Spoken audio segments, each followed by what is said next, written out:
welcome to the 9642 podcast. This is your host, Mr. Number 9. And this is The Fool.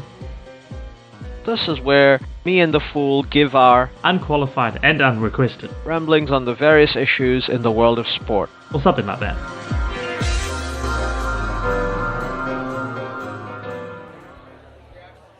Hello everyone, welcome to our preview of the 2022 FIFA World Cup in Qatar. Woo!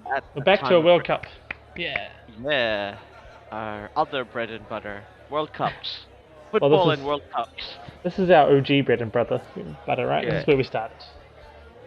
Yeah.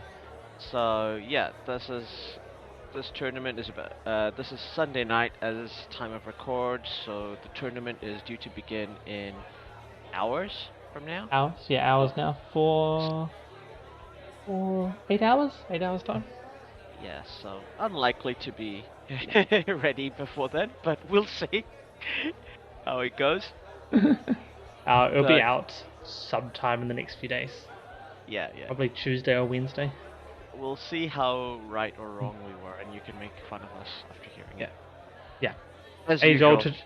age-old tradition, that one. Yeah.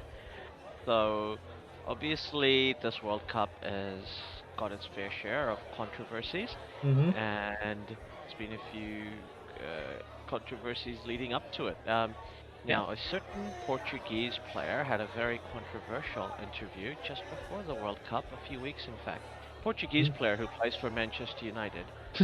So, Bruno Fernandes, the last game before the tournament went on break, the Premier League went on break after the game against Fulham, was interviewed about going to Qatar, and he was basically like, look, I'm not happy about it, we're going, but this has happened, it should have never been allowed to happen. I just think, what do you think? I appreciate where he's coming from, like a lot of players like David Beckham and the likes were, okay, they're not players now, who were basically sold out.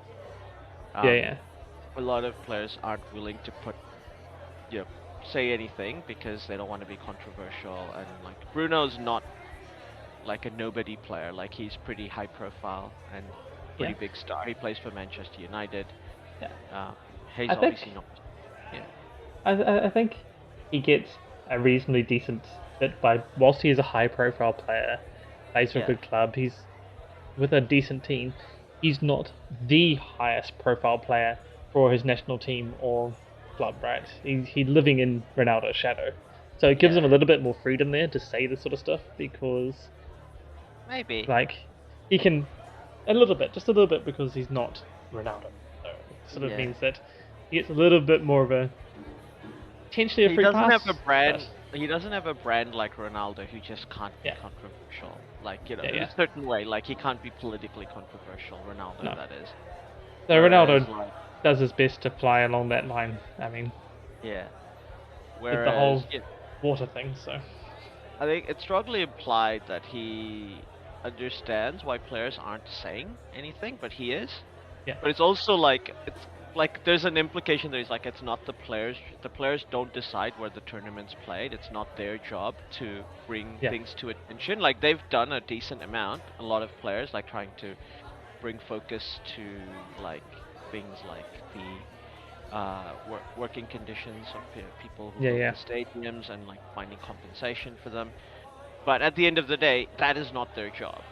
No. Right? And like they had no control over how it ended up this way, and it's basically governments and FIFA. Yeah.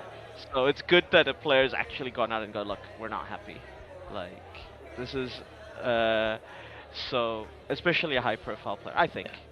Yeah, well, I see Neuer sort of is the same, because there's a whole thing about the captain's armbands and what they can and can't wear, and I think there was potentially protests can be happening there with just captains wearing particular armbands. So FIFA sort of stamped down and went, no, we have to approve captains' armbands. And Neuer pretty much said, I don't care what FIFA says, I'm wearing my armband. I'm wearing the armband I want to wear, and they can find me if they want. To be fair to FIFA, they have had a long-standing no political stuff on Yeah. jerseys or celebrations. Yeah, yeah. Um, for a long, it's not just for Qatar. This has been going on at least since Oh, the 90s. oh no, exactly. So it's not a new thing. Like they don't have an issue with you supporting things like rainbow laces, say no to racism, that sort of thing. Mm, Uh, but they are definitely th- they definitely stamp down on any sort of political stuff very yeah. quickly. Yes, yes. Well, Neuer's one Uh, is I think is love is his armband, and so he's going to continue. Well, he says he's going to continue wearing that same armband. See yeah, how that goes. yeah. Um, but I think there's a general feeling in a lot of the Premier League. I think as a rule has just been very silent. Like a lot of politicians are calling on players to speak up, which is I think extremely hypocritical. Yeah, Because at the same time they're more than happy. A lot the UK is a net exporter to weapons, of selling weapons to places like Qatar and the Middle East. pretty sure. Yes, yeah, And so at the same time also you don't want to let them have a football tournament. Why? yeah, Like at the point where you're willing to sell them weapons, I think you have no right to complain about any of their politics anymore. yeah, exactly. And what's sort of funny about politicians demand or asking players to make political stances, as you said before, like Or that's not not make political stances when or it not. suits them. Well, yeah, when it's like as you said before, that's not really the player's job. Like Yeah.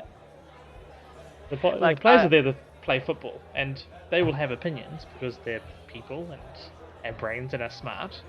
So they can I or can't say something. But Yeah, I mean, I definitely support players using their platform to do positive change. Like Marcus yeah, Rashford is a prime example of someone who yes, does that, and went up against politicians to bring up positive change, yeah, uh, especially during times of COVID. Yeah, so this is and he took a risk as well. yeah, So but the thing is, not every player has to do what did. oh, He chose to do it, and even if it's a message I don't necessarily support, I, I understand players have a right to use that platform how they wish, or not use it at all if they don't want to. yeah, But it was like a very interesting thing because I'm kind of hijacking a lot of this stuff from Tifo football, yeah, who had a bit of a pre-World Cup podcast and a post Premiership break podcast, yeah, yeah, and they were saying they're also in this weird no man's land. Like they are going to show a lot of do a lot of their videos where they discuss tactics of every team, every group, what are the matchups, the mm, usual good stuff you expect from Tifo in a big tournament. Because that's what they're there for. That's what they need to survive. But that's the thing is they don't support a lot of what's going on in Qatar, and they are at the same they are gonna acknowledge and they they're like, look, there is a bit of hypocrisy in that, but we're kind of stuck. We have to. yeah. We Well, can't. exactly. And we can't. We're not gonna obviously, you and I, we've already discussed the controversy, so we're obviously not staying away. But we don't No, have millions of followers, and at least at the moment, this podcast is not what no, we need to pay the rent and all these things. exactly. It gives us a bit more freedom. We are those Yeah, nobodies that can just say what we want. yeah, yeah. We're not gonna get hundreds of people DDoSing us or showing up outside our door to annoy, harass us and things like Yeah, yeah, that. exactly. For speaking about Qatar. But we will speak about it, and maybe years from now they'll look back and hear what we have to say and go, "What the fuck were these guys on?" Yeah, yeah. Who are these guys? What are they talking about? Pretty much. But So to on be to fair, the I don't yeah, know if that we have to wait years for someone to listen to that to have that thought. So yeah, yeah. I think everybody's listening to a lot of FIFA World Cup content, especially because lots of people who are not usually into football throughout the year are trying to get into it, figure out stuff about what's happening, and yeah. decide which teams they're gonna follow. So we're gonna do some news around the podcast. Strongly recommend everybody listen to Tifo. Great Oh stuff yes. they're putting out. as always, The Athletic, always good. Yeah. Um, the Bleacher Report Football are doing their usual, like they have an animated TV series, Oh, cool. animated YouTube show, which is usually about the Champions League, and it's basically a parody, and they're mocking people in the and football players in the Champions League. So they've kind of done a spin-off of that about the World Cup. Oh, nice, nice. Strongly recommend people watch that. Just to give you like a mild spoiler. This is in the trailer, so it's not so much of a spoiler. But there's a thing where there's a big party celebrating which of players having a big party before the tournament starts, and there's a corner where, um, yeah, where Messi is standing with Cristiano, and Messi's like, "So how's Europa League?" And Cristiano tells him to shut up. So that is the tone of that series. Oh, that's classic. That's really good.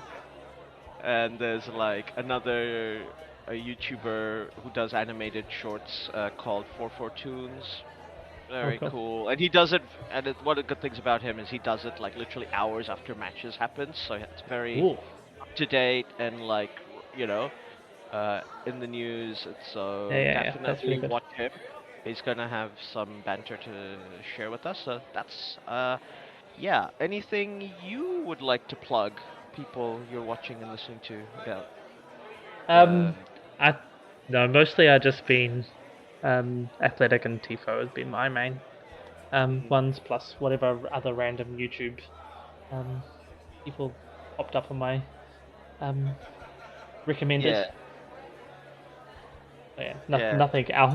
I think you've got a much wider range of background there of random of podcasts and YouTube yeah. That content. So. basically describes like the whole point about me having exactly 50% of the kids you have. Yes, there is that. Yes. It's pretty much right there. It just tells you exactly what you need to know about what happens to your time Yeah, um, yeah. when that That happens. that is 100% true. And So actually, to be fair, the rest of my content, absorption is my kids and their knowledge that they've picked up randomly, um, and the way they think that the tournament's going to go based on them playing FIFA Mobile. so, who are your kids liking? Who are they? Um, they're big French supporters. Seems to be a lot of that. You tell them the Benzema's not there. I did tell them today. Um, they were a little bit disappointed, but then they're like, still got Mbappe, so it's still fine. So, see how we Yeah, go. that's fair. Mm. That's fair. Um, Yara's not fully understood it, but he knows that I wear like a lot of Dutch stuff, and he knows they wear yeah, orange. So she's like, "Okay, I think you support them," and I'm like, "Yeah, yeah, that's good, well spotted that one." And then yeah, she's like, "I don't know who if I like any team, but I think because her best friend is Brazilian, she might end up joining that bandwagon." yeah. I think I've got them onto the Argentine bandwagon. Mm, They do pick up England from Group B's there, of course. yep. Who else have they been? Um, oh, South Korea. Because they like Son, and neighbours are Korean. The football fans, Yeah. and they like Son. So, and actually, the Yeah. Dutch seem to get picked up a lot as well. So, Yeah. oh, I and think, Portugal for Cristiano Ronaldo. Just, of he course. happens to be their favourite player. So.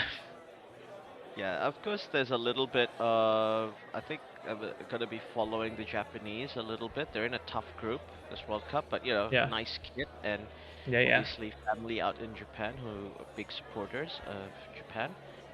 And interestingly, I have a sibling in a World Cup country because Oh, another brother's in Australia and my yes. sister's in England All at the right. moment. Yes, she is. That's good. But yeah, they'll all be watching, and yeah, that's some interesting stuff happening before the World Cup. So there's been somebody who's basically built the world's largest flag for of Argentina Oh, nice. in Bangladesh, because obviously there are more Argentina fans in Bangladesh than anywhere else. And not to be outdone, there's been somebody who has spent the equivalent of 15. They've basically spent $1.5 million of local money, which roughly works out to about, I believe, 100,000, give or take, Right. New Zealand dollars at the moment, to build a house, which is basically a museum that celebrates Brazilian football. There's like a huge mural outside, and it basically goes through like the legends, Brazil all the way from their Nice. first international people like Arthur Friedrichs to all the way to the modern, obviously Pele, Yeah. um, Socrates, Romario, Nice. Zico, everybody's there, all Nice. Nice. represented. So yeah, not to be outdone. So the fandom are out in force in Bangladesh as usual. Nice. Nice. Um, Now the timings are pretty good for us here in New Zealand, at least until daylight savings, or at least until some reason there's a change up in the middle of December. But the games are usually we get 5 a.m., 2 a.m., 5 a.m., 8 a.m., and 11 p.m. 11 p.m. Yeah. Other than the 2 a.m. games, if they're not on a weekend, most of them are doable. Like I'm up by 5 most days, most Yeah. mornings Exactly. anyway. I was thinking I maybe get up a little earlier tomorrow morning, make it into work a little earlier, and stream it from there. The opening game, Yeah, 5 o'clock. yeah. I think I that know I'll might be be. watching. Yeah, I'll be Yeah, watching one way or the other. I may yeah, I'll watch be the watching. first half and then head on and watch the second half in work or something like that. Yeah, Exactly what I'm going to do. But as you yeah. say, There's other than a the 2 whole a.m.s, they're all pretty good. absolutely, and like 11 p.m. is particularly good. I think like a good late night Yeah. watch. Now, I mean, maybe yeah, it's slightly late because by the time it finishes, that is the 2 a.m. ish time. So, but yeah, yeah, yeah, still fine. Still yeah. workable, really. Pretty much. Now, speaking of Epic Games, obviously tomorrow we've got the hosts playing against Ecuador, Mm-hmm. a team whose kits we rated quite highly, if Yeah. I recall correctly. I recall. Yes, I think so. Yeah, Just yeah. and the so they're playing in their first game. So the Group A we have Qatar, Ecuador, Senegal, and of course my beloved Netherlands. Mm-hmm. There's been a lot of people saying this is an easy group for Senegal and the Netherlands because Ecuador had to qualify from the last qualifier Mm. in South America.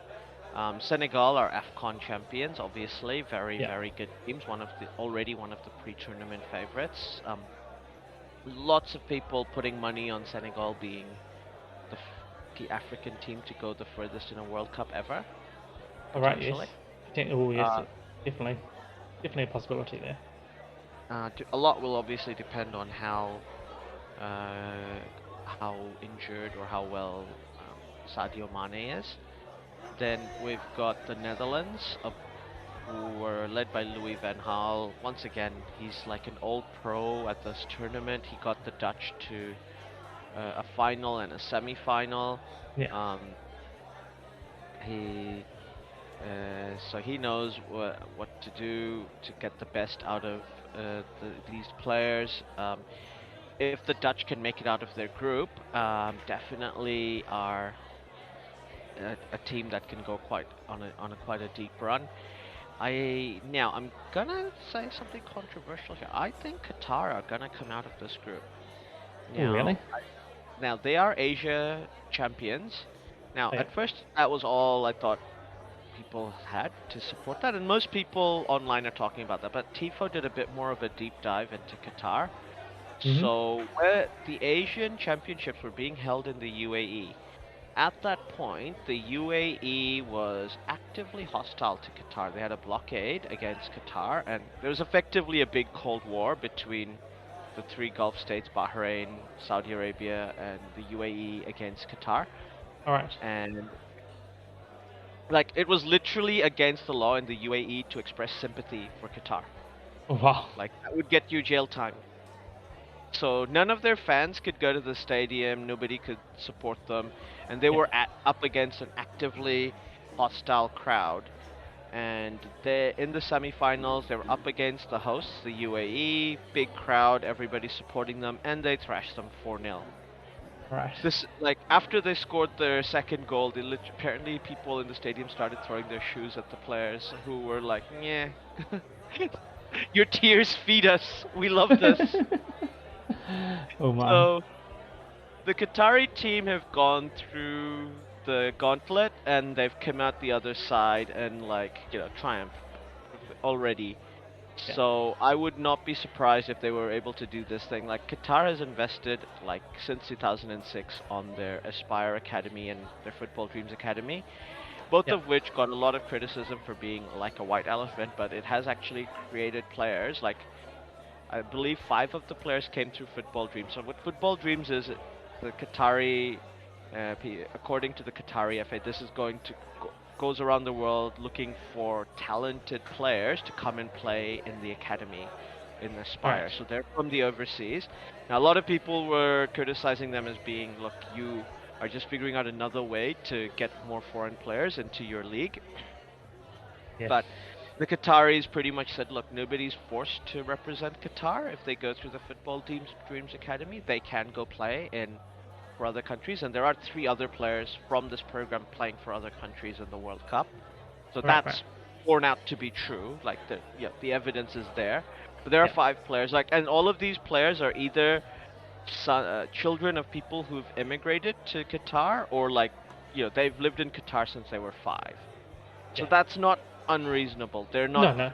foreign mercenaries here. They've grown up in a Qatari system and played with each other. Yeah. Yeah. And so this is one of the advantages they have. They're more like a club side than an international side. Players all Yeah. Yeah. play locally. They all went through the academy together. They all know each other's weaknesses and strengths. So Yeah. That is a yeah, benefit. Yeah. and they're obviously playing at home. So Yeah. I think I don't know which of the I don't know. I think this group is harder than it looks. I do think Qatar will beat Ecuador tomorrow, Mhm. tomorrow morning, and I think they are gonna beat one of Senegal or the Netherlands. And unfortunately, I do think it's probably the Netherlands because they tend to have choke moments Yes. in the World Cup. There is Um, that. Yeah. so yeah, I think Qatar and Senegal are going through from Group A. That is a big call. Um. I mean, I think tomorrow is going to be defining Qatar's um, World Cup, and if they can perform and beat Ecuador, which is very possible, then I think that may give them the boost, and then yes, things start being a bit more interesting. I still believe Senegal, Netherlands should have enough class, enough experience to both make it out of the pool. But I think yes, you're right. Qatar and potentially Ecuador might give both of them rights. But, Yeah. yeah. To me though, tomorrow is it. Can Qatar perform against Ecuador in the way that they can? And if they can perform against Ecuador and get the win, then yes, then self-belief and support Yeah. may push them further. But if they can't get a good win out of that, even if it's only like a scrappy win may not even be enough. But to really fuel that belief. But yeah, I think it is a key game for them.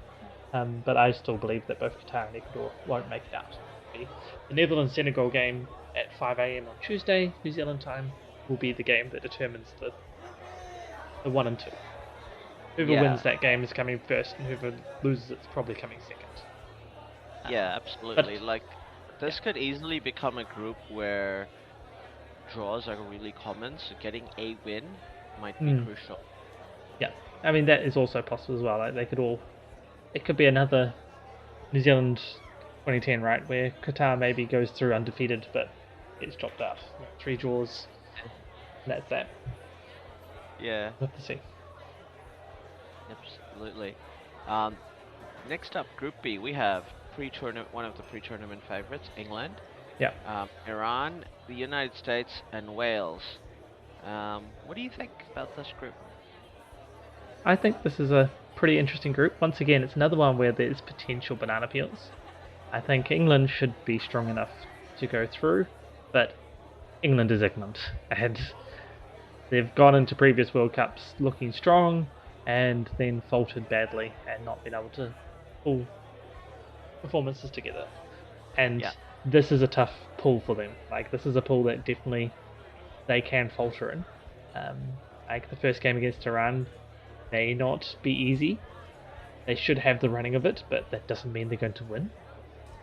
I will point out that one advantage, big advantage I think Iran has over England is these warmer Yeah. conditions for playing football do suit them more than it suits England.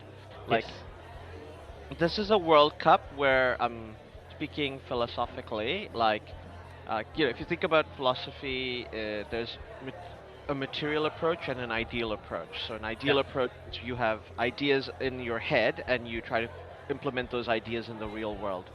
Yeah. And material approach is you come up with ideas based on what the real world is giving you. Like the Yeah. Yeah. material is defining your ideas. Yeah. Obviously, nobody does 100% of one or the other, No. No. but there, like, I was listening to a podcast from The Athletic where they're discussing tactics, and there was people were discussing whether they thought European football, like English football especially, was becoming too Eurocentric in that it was becoming too idealistic. Like it was more about Mm. position play, picking systems versus this is what we do with what we have, which is more or less what you have to do in World Cup like tournaments. Yeah. Yeah. Any like other 100%. than I think uh like Spain's win in 2010 World Cup kind of skewed everything. Like that was a very ideal team, Yeah. Yeah. but that was basically a rare occasion where you had basically one club produce like a style, like but with Barcelona, and then Yeah. Yeah. basically Spain got to pick most of the players from that team, other than Yeah. someone like Lionel Messi, and got to replace key players with very good other players. Like David Villa is a very good player. Like Yes. sorry, not David. People like Marcus. Obviously, Villa was already playing at Barca, Yeah. but like Alonso Mm. is a very good player. And back then, because he wasn't playing at Barca yet, Cesc Fabregas is a very good player. Yeah. Yeah. These are the type of players who were, Vicente Del Bosque was a player, was a coach who was very good at using his materials, so he could mix up the ideal of Barcelona with new materials from other clubs to build something. Yeah. Yeah. And it turned out to be really good. And obviously, he also had Sergio Ramos playing alongside Puyol, like made that defense incredible. Yeah. Um, That was incredible. so like England, like Gareth Southgate is already a pretty defensive coach. Yeah. And that's probably good in Qatar. You want to preserve your energy, but I feel like if England have a bad start against Iran or the United States, they could falter. Yeah. Um, I think it's always bad for England when they have the United States in their group in a World Cup. It never ends well for them, right? No. No. I feel like the three other teams in Group B are like the three teams that are the worst possible teams that England could have in that pool with them. Like all three Yeah. of them are going to cause problems. Like Iran, as you say, their style is going to be probably And problematic for England. Like, unless because England get a couple of early goals in or something, yeah. it could look bad. USA, as you say, never goes well for England at World Cup, and then you got Wales, and And it's going Iran, to be. Iran are in a bit of a golden generation, along Mm, with the United States at the moment. The previous time these two teams played at the World Cup, Iran won 3-2 in the '98 World Cup. yeah, Um, Incredible game, and this is their World Cup final, right? Iran versus the yeah, United States. Um, so especially with current geopolitical things in the world happening. yeah, By the way, this is recorded on Sunday, the 20th of November, 2022. If you want to look up what geopolitical things were going on at this time. Future Uh, reference. And future rep. also for any changes that may happen between now and when this gets released. Yes. And then we've got Wales. I really like Wales. I think they're a team everybody's underrating. They seem to always play well in tournaments. They play together, and like their coach, um, Mark Hughes is getting the best out of them. Yeah. I'm inclined to think that I'm gonna go for a double upset in this group. I think Wales and Iran are gonna come out. Ooh, that's a big upset. I think England will still come out. Whilst this is going to be massive banana peel territory for them, I think England will still come top. But I was actually, yes, thinking Wales is the second. England and Wales. And just because Wales has that belief, and I think they will, they say they play together, they're a tight-knit team, they play well at tournaments. This is, the first World Cup they've been in, was it 50, 60 odd years, whatever it is. Absolutely. Like, they're going to make the best of it. And they do have a reasonable team. Like, their team's pretty good. Yeah, So, yeah. once again, tournament's going to be defined by their first game against the USA. If they can play well there, then I think, that's going to push them through. If they play badly, then it may be hard for them to pick themselves up. But Yeah. I would back Wales as the number 2 stop. Yeah, I agree with that. Next group, we have another competitive. Every group's very competitive, but we have your boys, the Argentina, Saudi Arabia, the Desert Falcons, Mexico, El Tri, and Poland, the red and whites. Yeah. Who do you like? Obviously, other than Argentina. Let's just say Argentina gonna get out of this group. I don't know if they'll finish top. They might drop points somewhere, but yeah, they're gonna finish top. I have great faith that they'll finish top in this one. I actually like Mexico. I think Mexico is going to be second in this group. Yeah. Right. I mean, the Mexico-Poland game is going to be really good.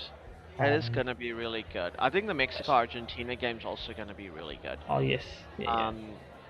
Mexico are more used to playing football in warmer conditions, and obviously Saudi Arabia does this in their neighborhood.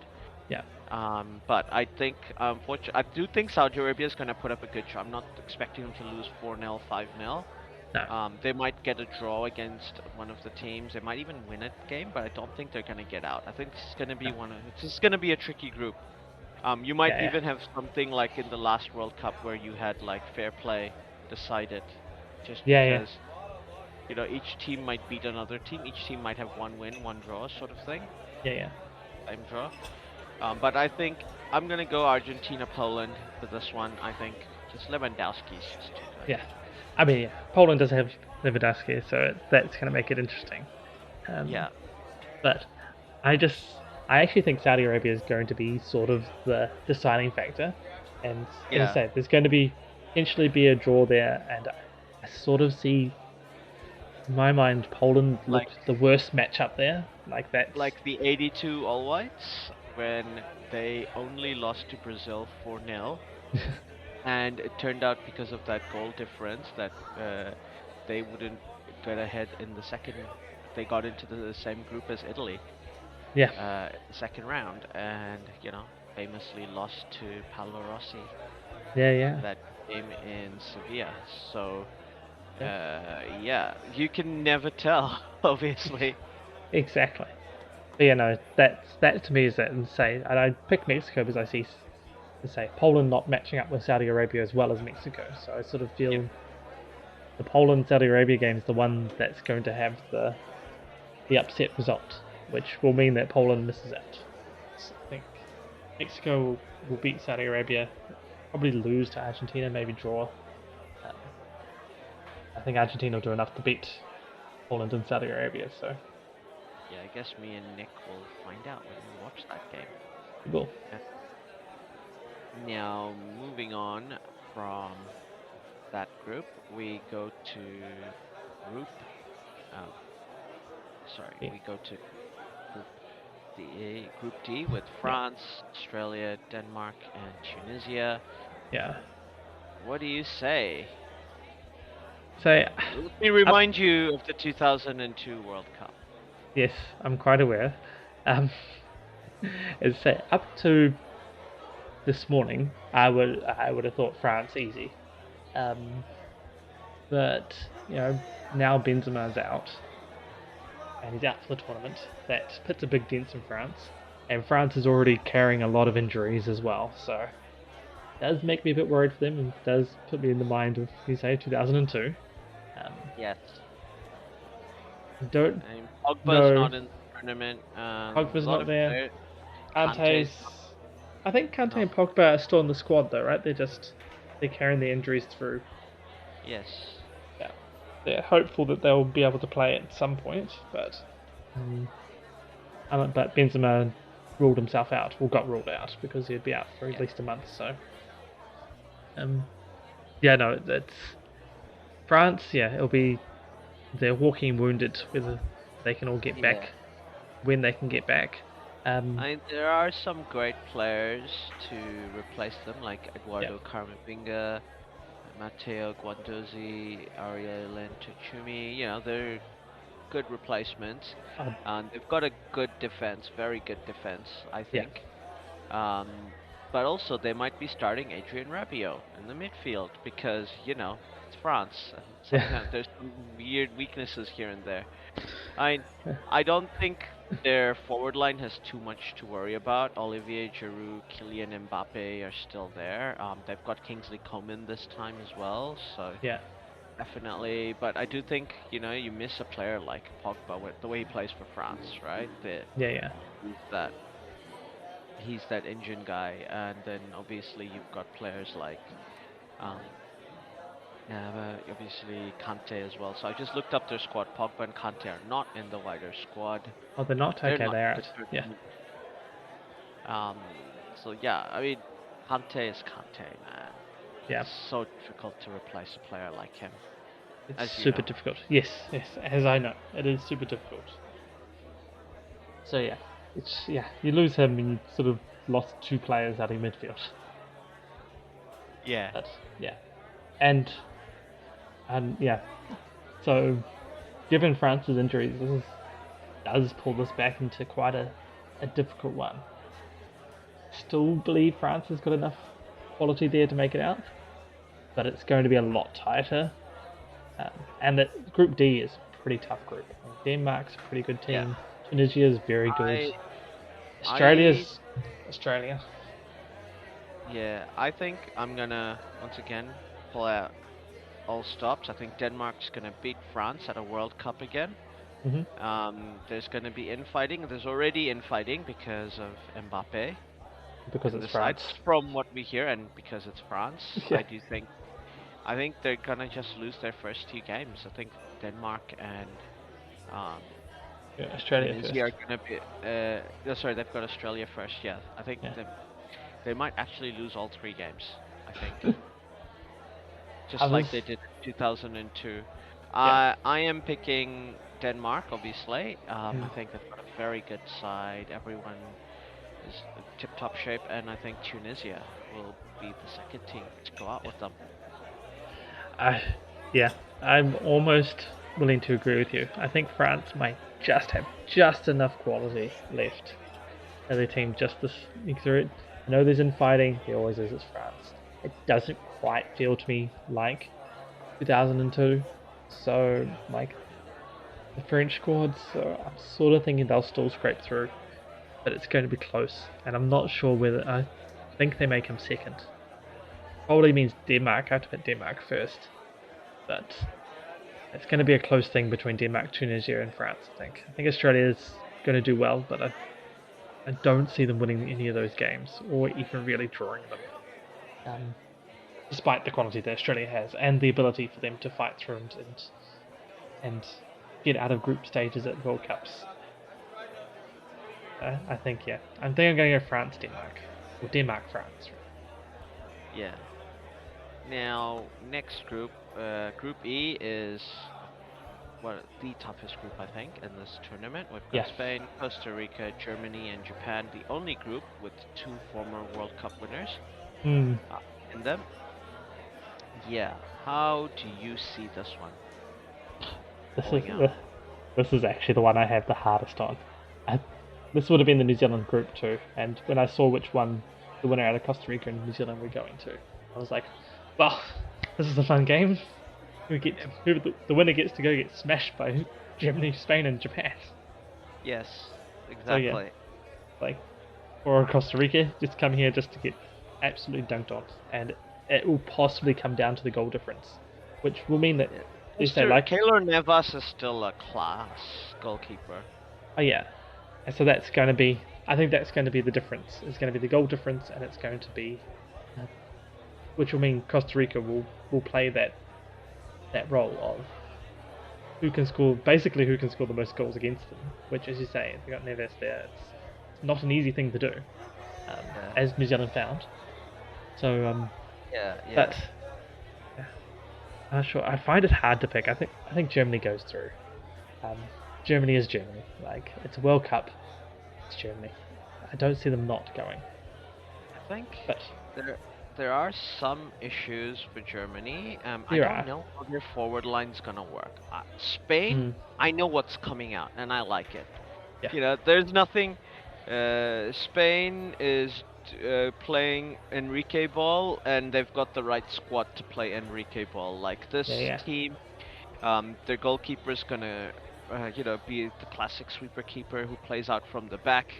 Enrique is not carrying anyone with injuries. There's a bunch of young players with a bunch of experienced players, people like Gavi, Rodri, Pedri, Yeah. Yeah. making their World Cup, Ferran Torres making their World Cup debut, and you've got Marco Asensio, who's just one of those players who will always, get you goals if people provide him with the service, and this team can provide him with the service.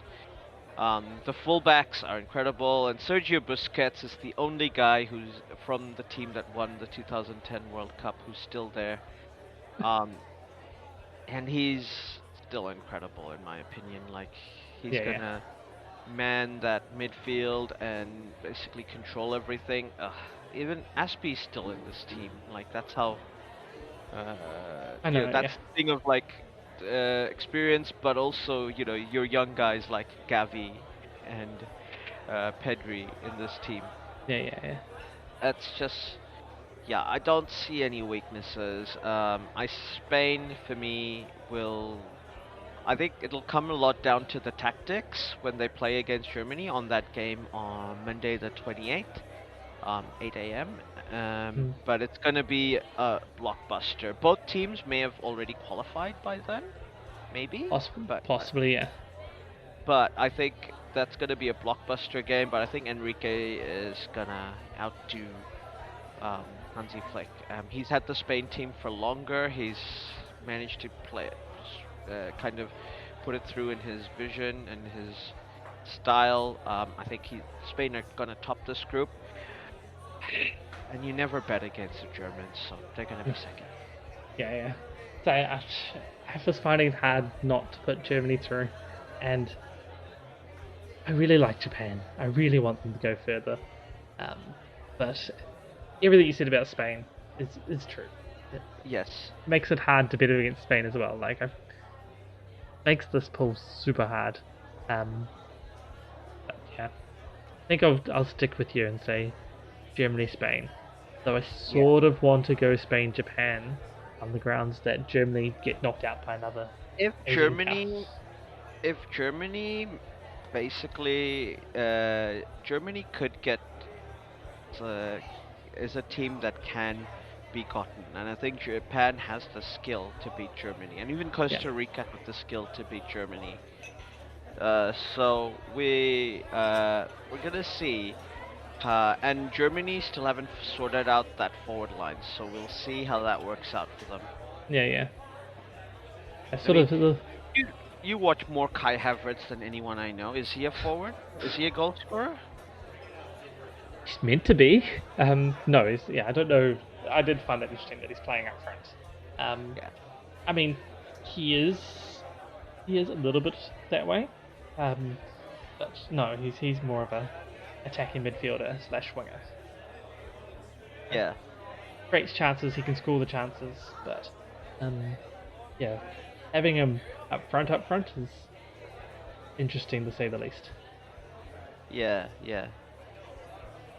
And now, moving on from the tough Group E, we go to Group F, where we have one of the pre-tournament favorites with Belgium, Canada, Mexico, Morocco, and the 2018 finalists, Croatia.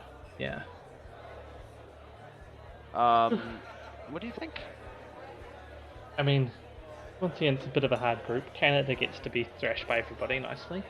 I think so. Maybe not thrashed by everyone nicely, but Well, I don't see them winning a game.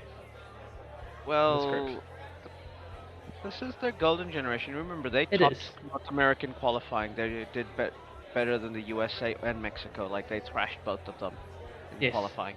And their reward was to end up in this group. Yeah. Like, that was so unfortunate for them. Like, Canada in the English group, hey, that's a good chance. You know? Also, maybe being in Group C instead of Mexico. Possibly. Like, once again, it would come down to how well their style matched up with Poland. But yeah, I sort of feel here that like Morocco's class, Croatia's class, Belgium's class. Not that Canada's not, but I don't think they're on the same level as those three. That's why I don't see them. I don't see how they win against any of those three teams. Because I'm predicting the United States to. So you're going with Belgium and Croatia? Yeah, I'm going with Belgium and Croatia. I think Morocco will get close against Croatia, but I think it's going to be Belgium and Croatia. See, I think because the United States, I feel like, are not going to get through to the second round, I think Canada will. And I think, well, also because I don't think Mexico is going to get through. I think Canada is going to be the only team from North America to make it through to the knockout stages. I think it's going to be them and Belgium. Croatia are carrying an aging squad. They are. That's my big concern about them. Very experienced, classy players, I do think. Yeah. But I do think they can be had, especially in the heat of Qatar, especially by Morocco and Belgium.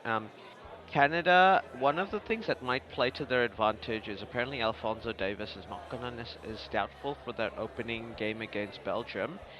If Canada can somehow still get a draw in that game, and Alphonso Davies recovers, a lot of those other, I don't know how much Morocco and Croatia know about him, and he's a class player for Bayern. And we know in World Cups a good player who's a striker can carry your team. Yes.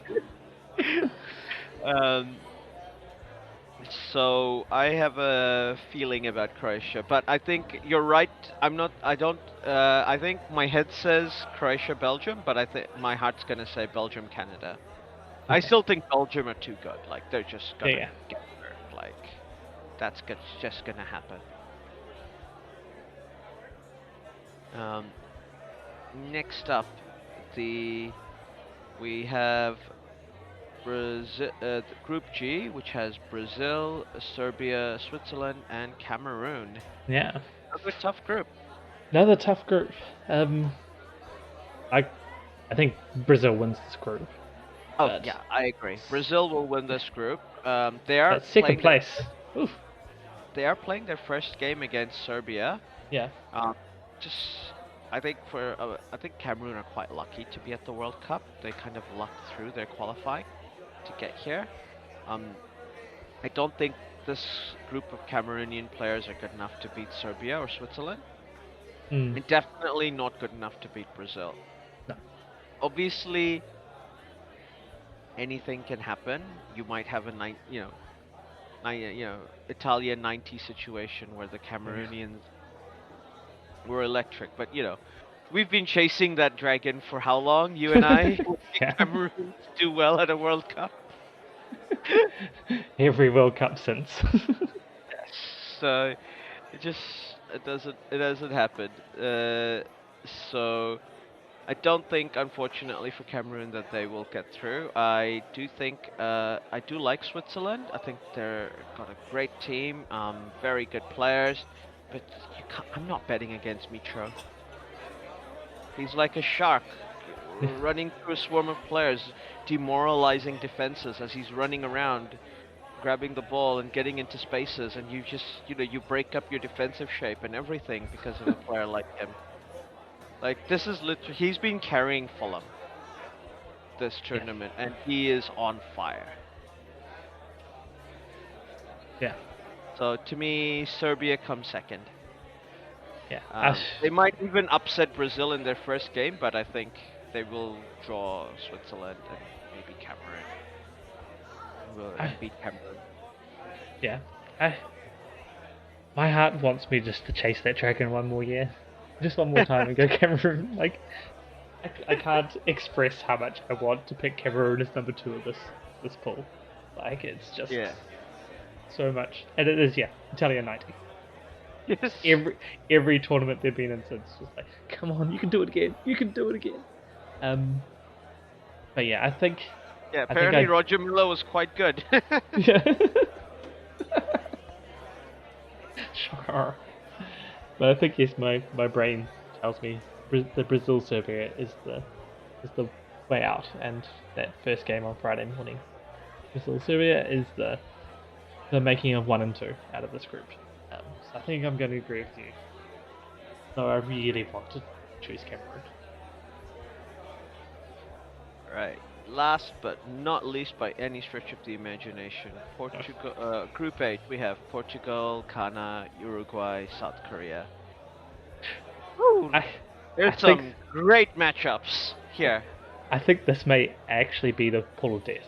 Like, yes. All the other ones, they've been pretty close and pretty good, but this one I think actually is any of these 4 can go through in any position. Yeah. Like, yes, they are. It is so close. It's just crazy. And like, we have Cristiano Ronaldo obviously gonna be playing at his last World Cup. Yeah. He's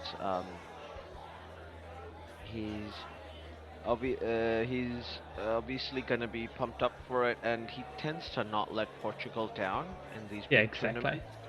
So I'm not betting against Cristiano. I know he's had a season at United this season.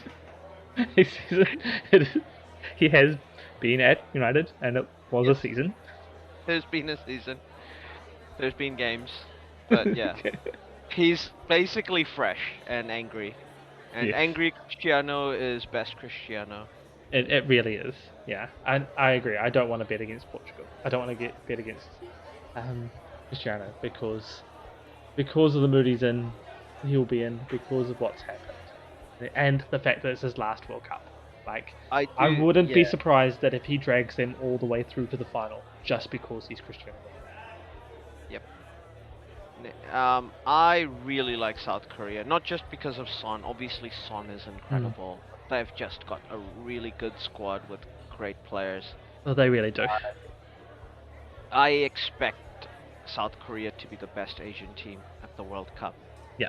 So I am picking them to go second. Yeah. But that being said, woof, Uruguay are good. Woof, Ghana are good. I know, exactly. And we've got a revenge game for Ghana against Uruguay, because this will be their first time back at the World Cup, and they're playing against a team that infamously knocked them out in the 2010 World Cup by a hand. Oh yeah, that's going to be a fiery game, I'm sure. I mean, everybody's going to be up to watch that game on Saturday, the 3rd of December. Yeah. That's going to be an incredible game.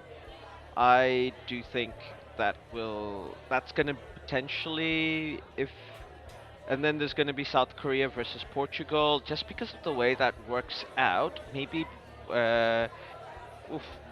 this group is so hard to pick, just the way the matches go. I know, exactly. They're also playing on the last day of the tournament, of the group stages, rather. Yeah. Sorry. So yeah. It's just gonna be. It's gonna be difficult, but yeah, I'm gonna stick with it. Portugal, South Korea. Those are my pick. Yeah, that's my pick as well. It's super annoying to have to pick, as you say, Uruguay, what a team. Ghana, what a team. Yeah. But as I said, I don't see Cristiano Ronaldo allowing Portugal to be eliminated. Like he will Yeah. drag that team as far through, and it's not like the rest of the team aren't good. Like Yes. Portugal's a really good team, so Yes.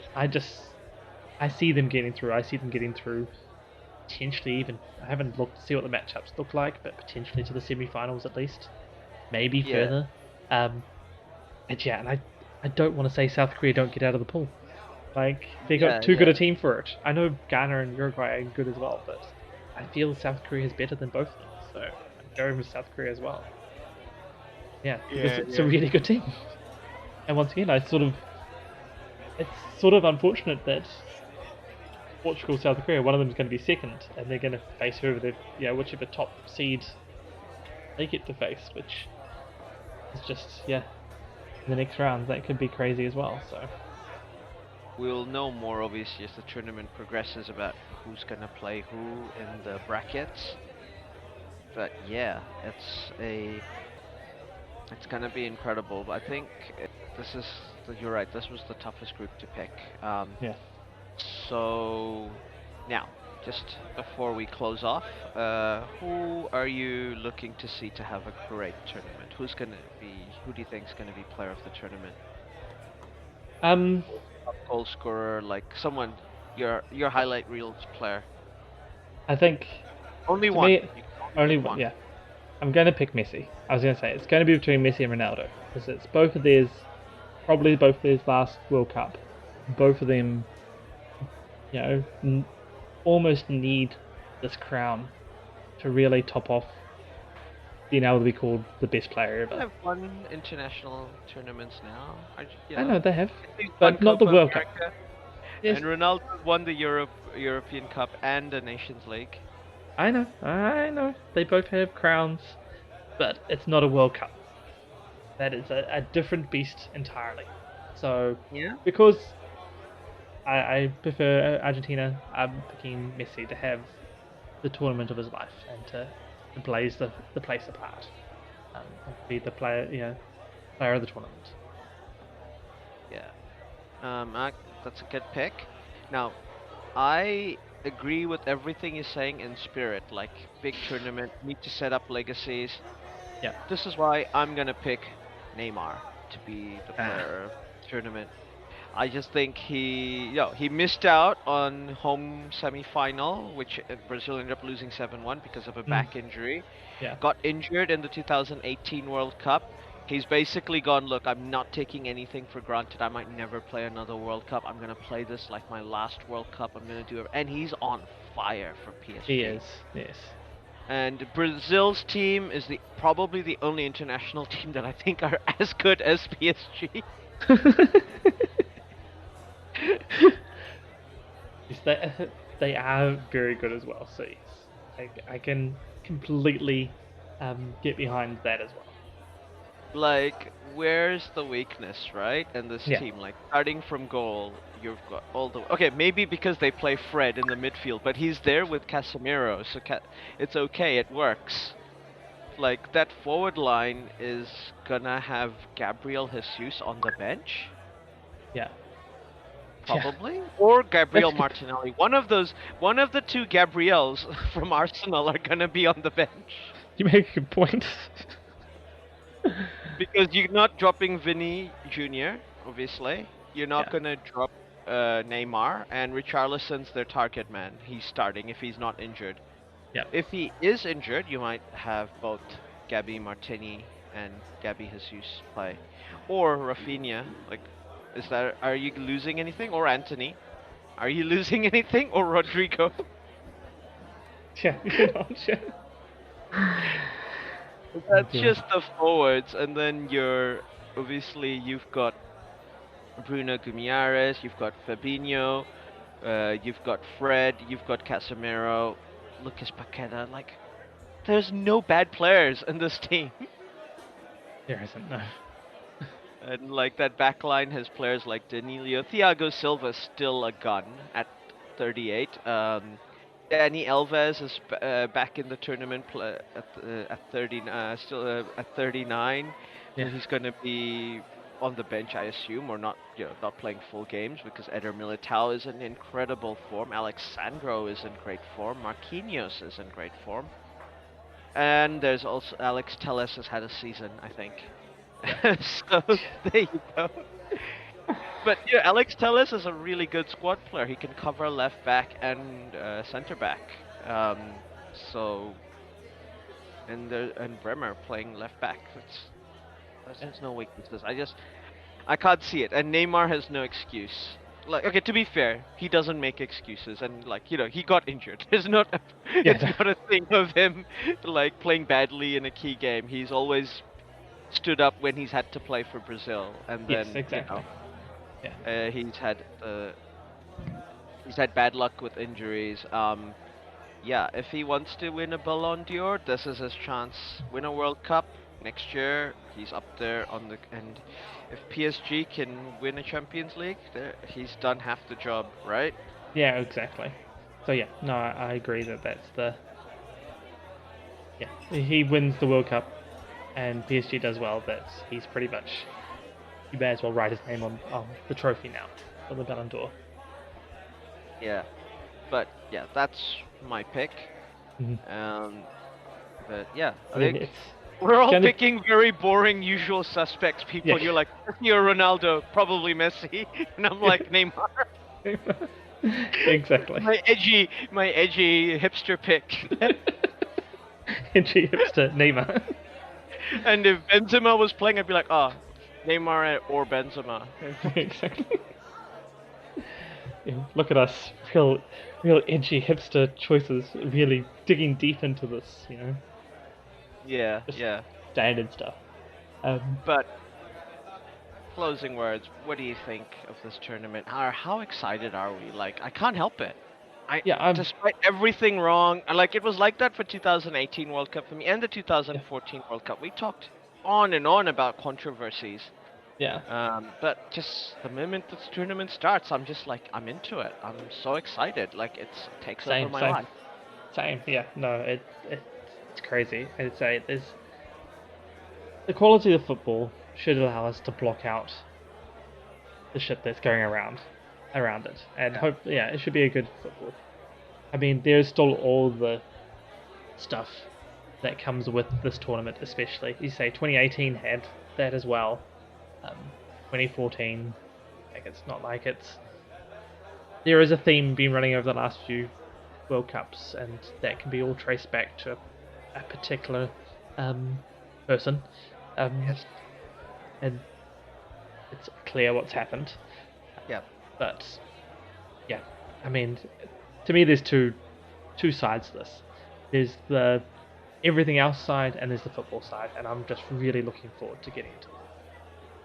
Trying to ignore the rest of it, at least for a month. I'll be laughing at all the comedy content people, right? Making oh fun yes, of course, yeah. And like, but yes, I can't take a thing on it. I can't help but be consumed by the football. Yeah, exactly. I just can't wait, as you say. Tomorrow mornings can't come quick enough. Absolutely.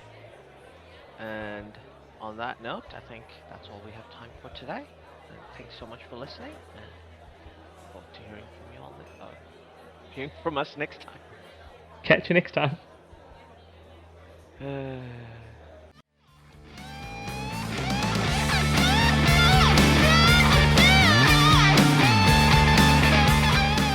Well, that is the end. Thanks for listening all the way through. If you liked what you heard, for even more, find 642 Discord and a Buy Me a Coffee. Pretty sure it's Buy Me a Beer. Oh yeah, buy me a beer on buymeacoffee.com.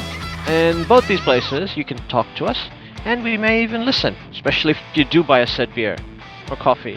I might still be confused. Yes, we're easily bribed. All links are in the show notes below. Don't forget to like and subscribe. This is on YouTube.